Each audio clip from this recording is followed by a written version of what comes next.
Okay, so dear friends, it's a pleasure for me being here today, and thank you so much for the organization of this third occasion.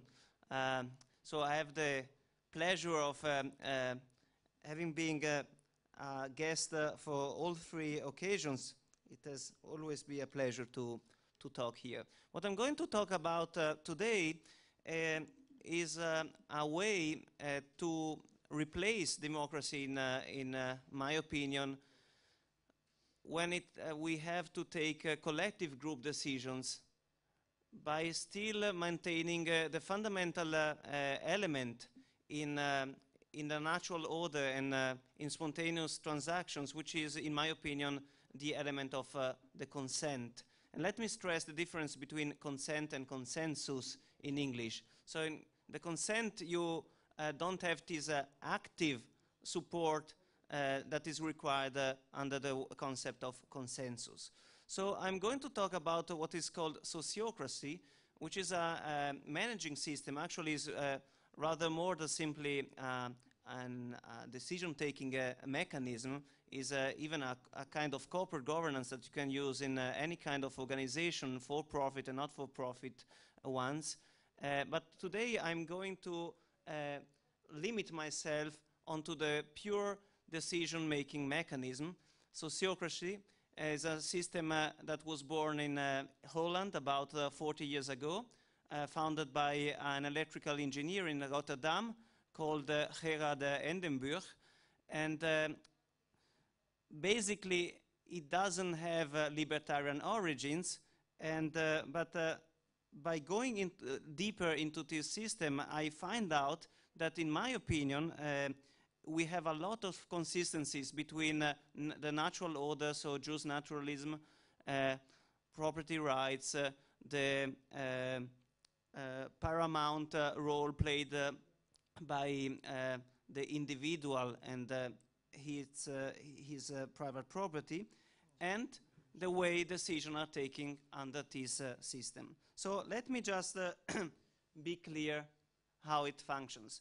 When we are about to talk, and today I won't talk about politics, so I'm not going to talk about democracy in the political context, so when applied to government. So why democracy at first? When I talk with friends of mine, so not forcibly all of them libertarians, I noticed that for most of them, the word democracy rather connects with the idea of respect for human rights, respect for others, rather than with the idea of decision-taking by majority. And indeed, we do have two different aspects that already were mentioned in the talks before me. So the first one, which is the one rather compatible with also our philosophical tradition as libertarians, thematized, for instance, in Tocqueville's Democracy in America, is exactly what most of my friends think of when they assert that they are for democracy. So most people, when they say, I stay for democracy, do not really argue for the majority rule.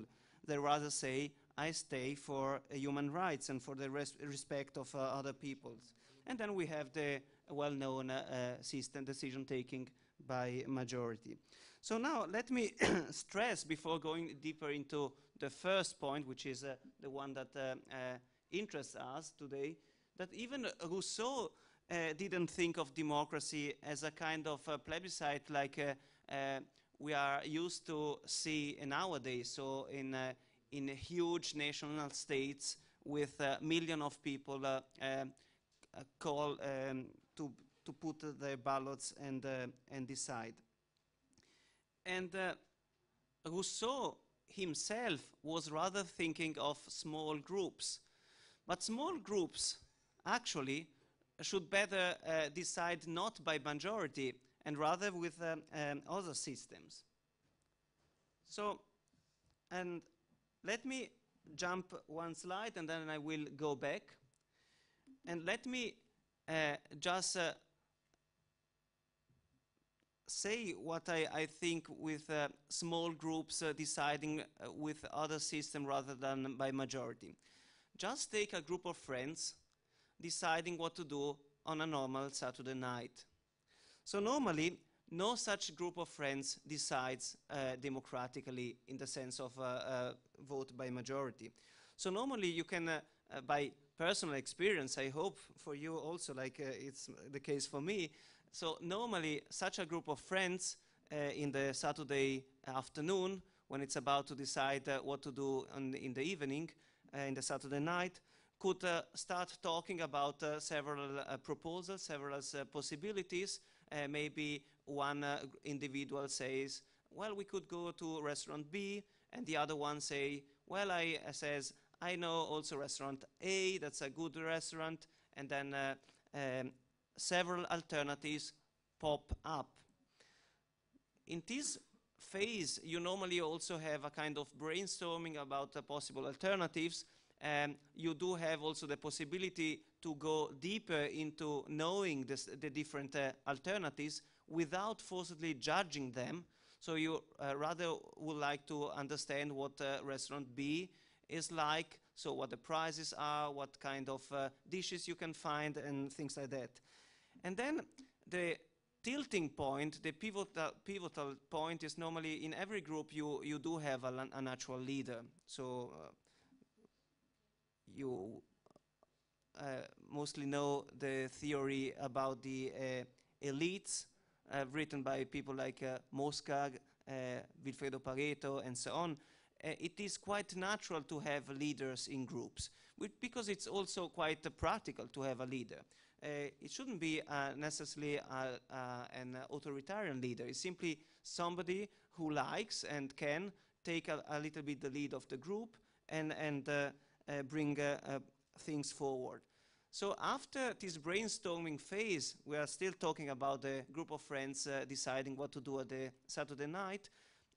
Typically, one or the group leaders say, okay, now we talked about enough about the alternatives. I propose that we go to restaurant C, say, because most of the individuals were favoring restaurant C, which doesn't mean that some individuals had rather preferred restaurant B. After this moment, so when the leader says, I propose C, the dynamic changes. And instead of being a dynamic, a discourse in the direction of favoring something, the discourse becomes, is there somebody that is against restaurant C? And normally, any member of the group has the possibility to put a kind of veto against this restaurant. And the paramount idea here is that when objecting about a proposal, you have to argue why you stay against that. And that could be a very also motivated reason, like, well, you know, restaurant C seems to be very good, but unfortunately that's a fish restaurant and I'm allergic to fish, so I cannot go there. I would like to, but I can't. So when such kind of information pops up, probably the group would then change the direction and maybe land with another alternative, like say restaurant B. Now, by democracy, by pure democratic way, you don't have this feedback mechanism.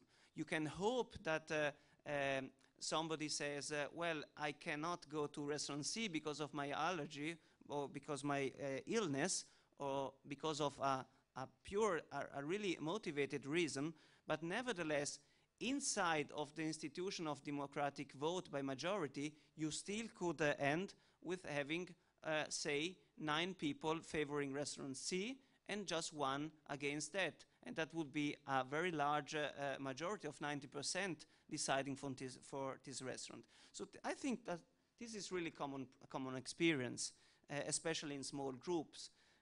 What sociocracy does is simply to institutionalize such kind of dynamics. So I go back one slide Because so now I think we have the instruments, and actually this was my my research area during my PhD under the guidance of Bruno Frey in Zurich. I think that here we really have a connection point between collective decision making where necessary. I've been a libertarian for 15 years now, so the first best still is, in my opinion, the natural order, transactions by consent, so contractual transactions and so on. But nevertheless, we do know that in some areas, and I'm not talking about the state here, even in a natural society, we do have some areas where collective decisions are to be taken or could be optimal. Say, for instance, the firm. So Cose's theorem about the transaction costs and the reasons why we do have firms and not simply market transactions is well known. The family, here I can quote Max Weber about the distinction between the family like a kind of communistic system, but voluntary, and the market, so transactions between individuals, one-shot games, first of all, and then transactions that are not repeated between individuals that who do not know each other. And then in other situations like before, group of friends and things like that. So the question I'm trying to answer today is, do we have collective decision-taking systems? So we are talking of collective decision-taking systems that nevertheless are consistent with the idea of paramount respect of private property and individual rights. And I think that's the case exactly with sociocracy. So this will be my last slide. I presented before just the common experience dynamic for a group of friends at the Saturday night. Now, a pure sociocratic decision would be framed or organized through the following steps. First of all, you need to have express your consent about what the aim, the goal is. In my former example, it was just having a nice Saturday night together, going out at a restaurant together. So we need a consent about the objectives. And here you already see maybe the difference between the political system, which is typically the place where you have a conflict of objectives. And then point 2 is exactly this brainstorming phase where alternatives are generated. Okay? And then point 3 are the steps towards reaching consent upon one of these alternatives. And here again, it is exactly the steps I presented before when talking about a group of friends. Basically, you have a free discussion, an open discussion, without criticizing the alternatives, just inquiring for more information if needed and wished. And then at a certain point, you do have the group leader of the meeting. That could be the president of the, has not to, could be the president of the association, could be the CEO of the enterprise, could be the head of family or whatever. And at a certain point, this leader says, okay, now I heard your feedback and I propose alternative number 4 or number 3. And then the discussion just tilts in the direction whether somebody is against that. And if he or she is against that alternative, he or she has to argue why. And by doing that, hopefully, maybe some useful feedback pops up. Okay, so I could go on discussing into more details about Sociocracy, how it's called in Dutch, so Sociocracy. We do have many other building blocks. It's a corporate governance system, actually. But today I wanted just to focus on the pure decision-making system. And again, here I would like simply to sum up the main message of today's talk. In market transactions in a natural order, we do have consent. People agree to trade when they trade. In sociocratic decisions, we also have the preservation of consent. So nobody is overruled by the majority in a decision-making system ruled by consent. And I think this is really the added value of this system for us libertarians, but at the end of the day, for everybody participating into that. Just a closing note, a remark.